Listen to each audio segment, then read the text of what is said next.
Good morning, Europe. It's Tuesday, May the 31st. Thanks for joining us. Let's take a look at your top stories. EU leaders agree a compromise deal to block seaborne oil imports from Russia. But under pressure from Hungary, the new sanctions exclude fuel delivered by pipeline. Russian forces continue their assault on Donetsk, razing everything in their path in the push to control the key Ukrainian city. And European Football Authority UEFA launches a probe into the chaos that erupted at Saturday's Champions League final in Paris.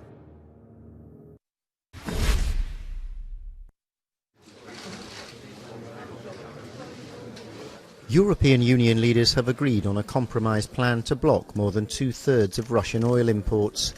It came after late-night talks at a summit focused on helping Ukraine.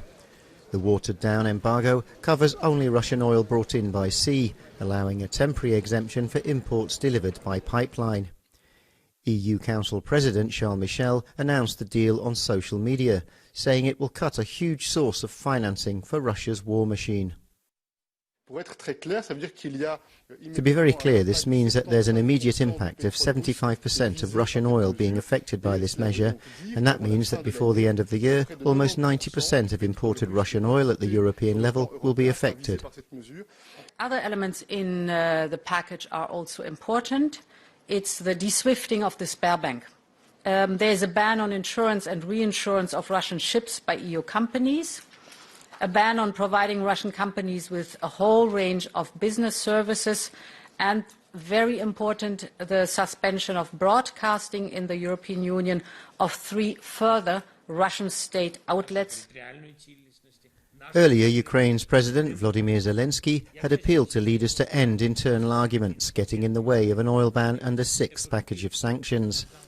Hungarian Prime Minister Viktor Orbán had been blocking a total ban since his landlocked country gets more than 60% of oil from Russia via the Soviet-era Druzhba pipeline. This is a 2-day summit, and despite the lateness of the talks, EU leaders will return to look at other Ukraine-linked issues such as food security.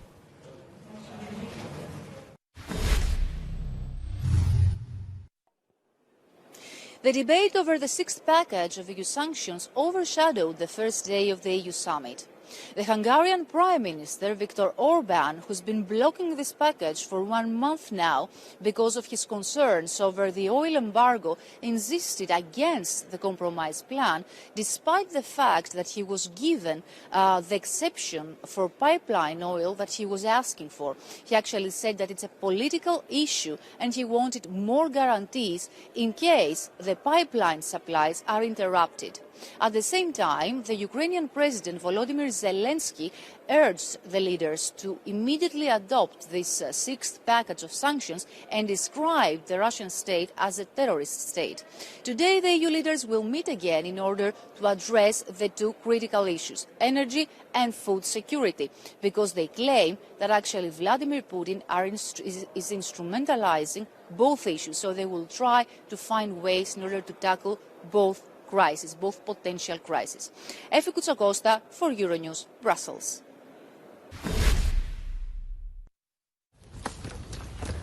Russian tanks and troops are said to have pushed further into the key Ukrainian city of Severodonetsk. It's triggered street-by-street fighting as the Kremlin's forces continue to grind forwards in the east of the country. Russian state aired this footage of the city, claiming it was almost under the control of separatists. Witnesses said Russian tanks were advancing towards the centre of the city, 1 blast at a time, razing everything in their path that remains after intense shelling. The city's mayor had said it was in ruins and tens of thousands of people have been driven from their homes. Experts surmise that the Kremlin has thought it cannot afford to waste time and should use the last chance to extend the separatist-controlled territory of Donbass, because the arrival of Western weapons in Ukraine could make that impossible. But in an apparent setback for Ukraine, US President Joe Biden appears to have dismissed reports that the US was considering sending long-range rocket systems to the country. We're not going to send to Ukraine rocket-assisted weapons straight into Russia. Meanwhile, Russia's Foreign Minister Sergei Lavrov claims that what the Kremlin calls the liberation of the Donbas region remains an unconditional priority for Moscow.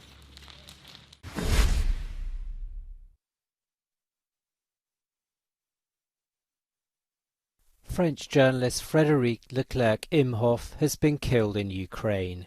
The 32-year-old worked for BFM television. He was hit by shrapnel in Severodonetsk. Emmanuel Macron tweeted that the journalist was in Ukraine to show the reality of war and that he died with civilians trying to escape Russian shelling. President Macron offered his condolences to Monsieur Leclerc-Imhoff's family. While fighting continues around the town in the east of Ukraine, France has called for a swift and transparent inquiry into the death of one of its journalists, Frédéric Leclerc-Imhoff.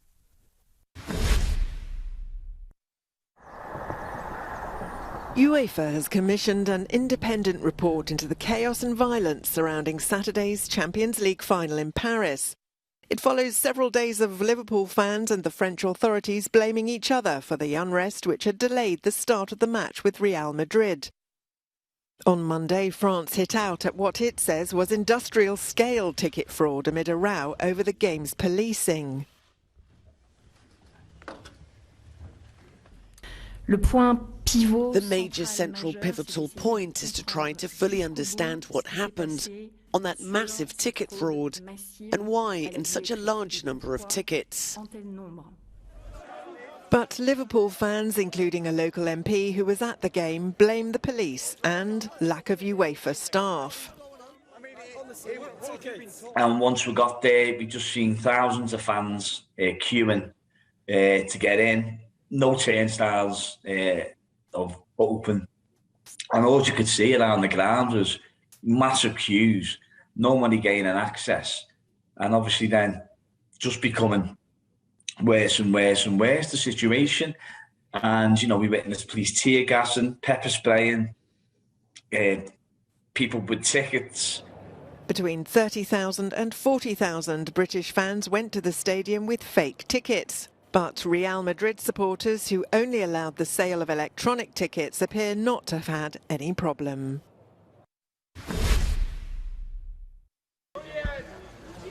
WikiLeaks founder Julian Assange is due to find out today if he'll be extradited to the United States on charges of espionage for publishing thousands of documents pertaining to the activities of US and allied forces in Iraq and Afghanistan. Assange remains in prison after leaving the Ecuadorian embassy in London, where he'd taken refuge for some 7 years.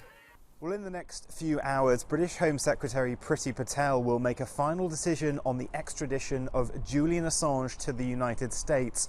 Assange, of course, founded WikiLeaks, an organisation which over a decade ago leaked a huge cache of secret and classified US military and intelligence documents, a lot of which were centred around the wars in Afghanistan and Iraq and shed grim light on the details of the conflict there. Now, it has been a long and winding legal road for Mr. Assange. He's been wanted by the US, but here in Britain back in 2012 there was an attempt to extradite him to Sweden to face a case there. Now, he instead went into the Ecuadorian embassy, where he was given refuge until 2019 when they gave him up. After that, he was taken to Belmarsh prison in southeast London, where he has remained ever since. He has exhausted all routes in the British legal system to avoid extradition.